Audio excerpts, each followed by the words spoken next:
कोई रिकवरी वाला आए सबसे पहले उससे पूछो भैया आई कार्ड दिखा। वो कि भाई साहब आपका लोन, मैं बात ही नहीं करूंगा लोन वोन कौन सा, आई कार्ड दिखा। तू आया कहां से?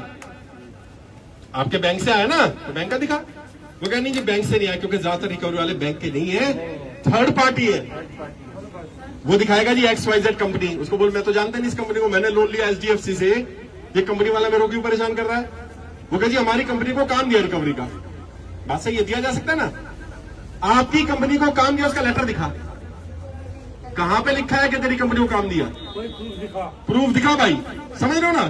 थोड़ा कानून समझना पड़ेगा भाई थोड़ा सा, क्योंकि लड़ाई ऐसे नहीं लड़ी जाएगी, क्योंकि अगर तुम समझोगे नहीं ना तो तुम्हें मूर्ख बना देंगे। अब वो लेटर दिखाएगा, अब उसको बोलो DRA का लाइसेंस दिखा। DRA क्या होता है? Date recovery agent. जो भी रिकवरी एजेंट बनता है उसको एक लाइसेंस लेना पड़ता है, हर व्यक्ति को लाइसेंस लेना पड़ता है। आपके घर आने वाला कोई भी रिकवरी एजेंट बिना DRA लाइसेंस के आ ही नहीं सकता। अगर आ रहा है तो वो इलीगल है, और ये RBI की गाइडलाइंस है, मैं अपनी तरफ से नहीं बना रहा। क्या बोलते हैं इसको? DRA, याद रखना, शॉर्ट में याद रहेगा ना। DRA फुल फॉर्म होती है डेट रिकवरी एजेंट। तो जो रिकवरी एजेंट होता है उसका एक सर्टिफिकेट होना चाहिए, और हमेशा उसे अपने पास रखना होता है। वो सर्टिफिकेट कैसे मिलता है थोड़ा बता देता हूं।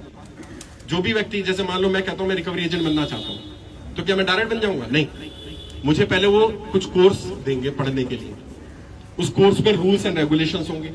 उसके बाद मेरा टेस्ट लेंगे कि मैं इन रूल्स एंड रेगुलेशन को याद कर चुका हूं कि नहीं कर चुका हूं। टेस्ट अगर मैं पास कर लूंगा तो मुझे वो सर्टिफिकेट मिलेगा।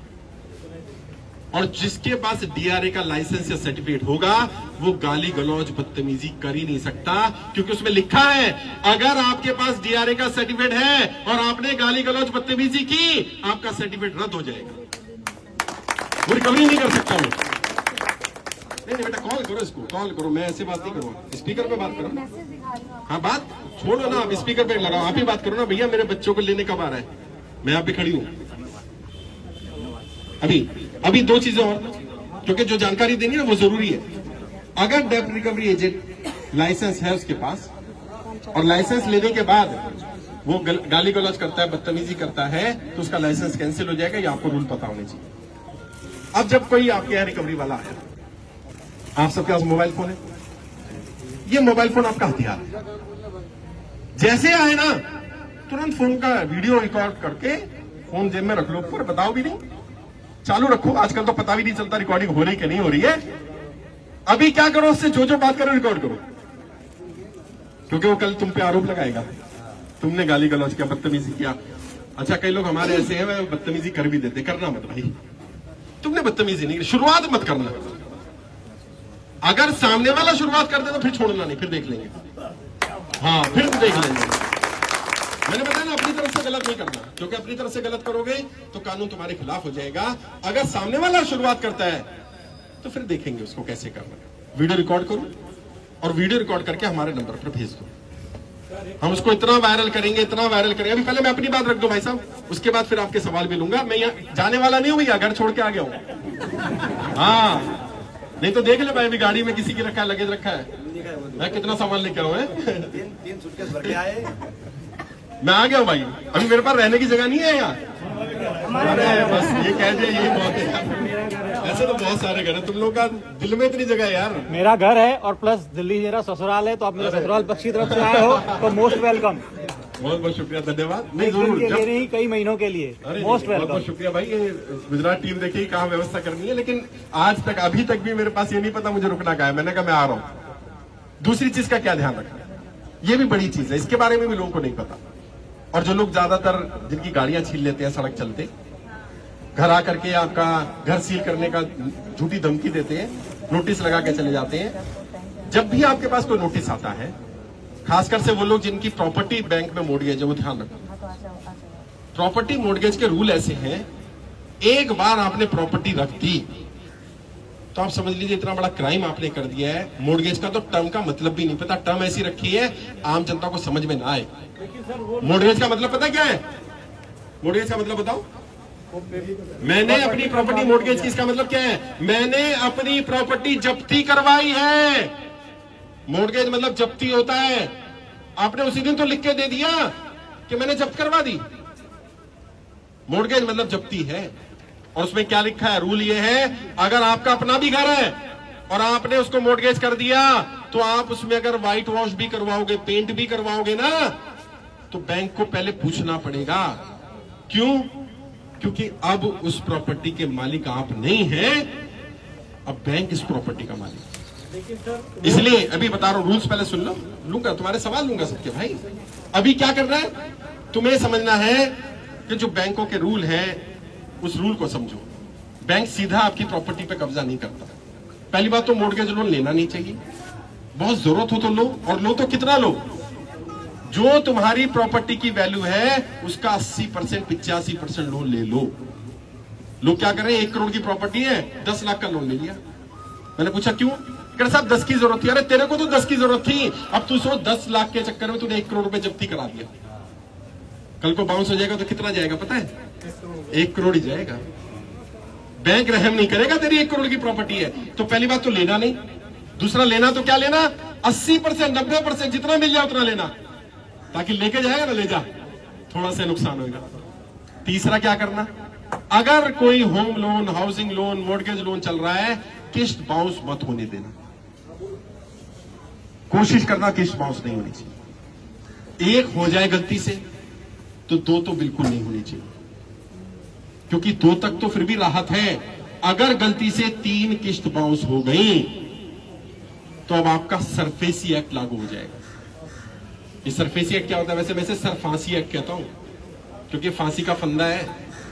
क्या हो जाता है? जैसे ही 3 किस्तें बाउंस हुई, अब आपने जो प्रॉपर्टी जब्ती रखी हुई थी, बैंक आपसे सारा आउटस्टैंडिंग मांग लेगा, सारा पैसा वापस करो। अबे जो 3 किस्त नहीं दे पा रहा, वो सारा कैसे देगा यार? ये कानून किसने बनाया, मुझे समझ में नहीं आता। मैं बैंक के अधिकारी से मिला, मैंने भाई एक बात बताओ, 3 किस्त बाउंस होने आप कौन सा नोटिस देते हो? कहते हम सिंबॉलिक पोजीशन 13(2) का नोटिस देते। मैंने उसमें क्या मांगते हो? कह रहे सारा पैसा मांगते। मैंने दिमाग है, रोटी खाते हो कि गोबर खाते हो? कह रहे क्यों? मैंने जो किस्त तो दे नहीं पा रहा, पूरा पैसा कैसे देगा भाई? कह रहे तो क्या होना चाहिए? मैंने कम से कम ये होना चाहिए, तेरी 3 महीने की बाकी है, 3 महीने का पहले पैसा दे, नहीं तो तेरी जब्ती करेंगे, ताकि उसको डर बैठे। उसको तुम सारा पैसे का मांग लेते हो यार, और जिसका व्यापार बंद हो गया, कोई काम धंधा नहीं है, कुछ नहीं है, तो क्या करेगा? वो प्रेशर में आ जाएगा। तो सरफेसी एक्ट बहुत खतरनाक एक्ट है।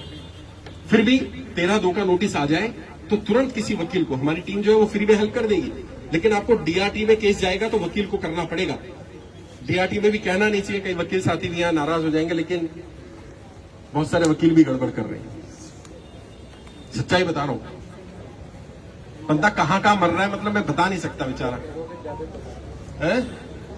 नहीं, एडवोकेट है डीआरटी के, ये तो ईमानदार है। ये ईमानदार है, वो खुद बताएंगे आपको। वो बता देंगे, उनसे पूछ ले, अभी मैं मौका दूंगा उनको कि एक्चुअल में एडवोकेट भी गड़बड़ कर रहे हैं।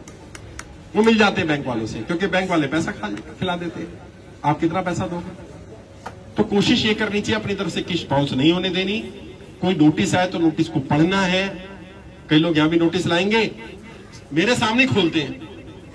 मैंने कितने दिन पहले आया कर 3 महीने, मैंने पढ़ा भी नहीं तुमने? वो देख तो ले फांसी का है कि किसी चीज का है, कहां का है नोटिस। भाई नोटिस पढ़ लिया करो, नोटिस कोई फांसी का फंदा नहीं है। और जब कोई नोटिस कर रहा है, नोटिस भेज रहा है, तो जैसे बैंक नोटिस भेज रहा है, तुम भी नोटिस भेज दो। तुम, बैंक कह रहा है तुमने किस्त नहीं भरी, तुम अपना रीजन लिख के दो। क्यों? ताकि कल जब कोर्ट में जाएगा तो बैंक का भी प्रूफ होगा, तो आपका भी प्रूफ होगा। भाई मैंने बैंक को पहले ही बताया था। एक डीआरटी का केस बता रहा हूं भाई साहब, बड़ा बढ़िया केस। व्यक्ति की नौकरी थी, नौकरी छूट गई, कंपनियां बंद हुई बहुत सारी, तो नौकरी छूटी लोगों की। उसने, क्योंकि हमारी वीडियो सुनी थी, उसने क्या करा, उसने बैंक में नौकरी का जब नोटिस आया छोड़ने का, 3 महीने का नोटिस होता ना, नोटिस पीरियड में बैंक को नोटिस भी भेज दिया और एक लेटर भी भेज दिया कि जी मेरा ये नौकरी का नोटिस आ गया है, 3 महीने मेरी नौकरी चली जाएगी, 3 महीने बाद मैं किस्त नहीं भर पाऊंगा जब तक मुझे नई नौकरी नहीं मिल जाती। बैंक को पता चल गया 3 महीने बाद किस्त तो आनी नहीं इसकी, लेकिन क्योंकि उसका केस ठीक चल रहा था, तो बैंक वाले का फिर लेटर आया कि आपका तो रेगुलर केस चल रहा है, लोन चल रहा है, तो अभी तो आपसे कोई ऑब्जेक्शन नहीं करे। नहीं, आज नहीं है, कल को होगा तेरे को, इसलिए बता रहा हूं। और फिर बैंक भी चला गया लेटर लेके। बैंक ने कहा भाई आप क्या चाहते हो? कह रहे भाई मुझे नहीं पता, 3 महीने में नौकरी मिल जाए, 6 महीने मिल जाए, हो सकता है ना मिले, कम से कम 1 साल का समय दो मुझे। उसने कहा जी 1 साल का तो ऐसा कोई प्रोविजन नहीं है, ये नहीं है, वो नहीं है। वो हर हफ्ते लेटर लिखता रहा, और सिर्फ बैंक को नहीं लिखा उसने, बैंक के सीनियर मैनेजर को, बैंक के रीजनल मैनेजर को, सब जगह लेटर भेज रहा है। उसको बुला लिया बैंक ने कि भाई क्या चाह रहा है तू, सब जगह कंप्लेंट कर रहा है। भाई सुनोगे नहीं तो क्या करूं, मेरी तो नौकरी चलेगी। बैंक ने कहा चल 6 महीने का समय दे रहे हैं, 6 महीने में तेरी नौकरी लग जाएगी, अगर नहीं लगते तो 6 महीने बाद आ जियो, फिर बता दियो, फिर कुछ कर लेंगे। और उसे 8 महीने का समय मिला। 8 महीने बाद जब नौकरी लग गई तो किस भरने लगा। क्यों? क्योंकि वो जागरूक था ना, उसे अधिकार पता था, अपने अधिकारों को जानना है। ये लड़ने का समय, डरने का समय नहीं है। और कर्जा, मैंने कहा ना, कर्जा लेना कोई अपराध नहीं है। भाई धूप हो रही है, थोड़ा सा इस साइड आ जाओ, तुम लोगों को धूप लग रही होगी यार, है? कर्जा लेना कोई अपराध नहीं है, और कर्जा नहीं चुका पा रहे ये भी कोई अपराध नहीं है। ये एक मिस्टेक है, गलती है, लेकिन ये अपराध नहीं है, तो अपने आपको अपराधी नहीं मानना। बाकी मैंने जैसा कहा मैं आ गया, अब तुम्हारे सवाल जवाब लेता हूं, किसको क्या क्या दिक्कत आ रही है बता दो। और जैसे भाई आए हमारे पास, क्योंकि मेरी टीम में भी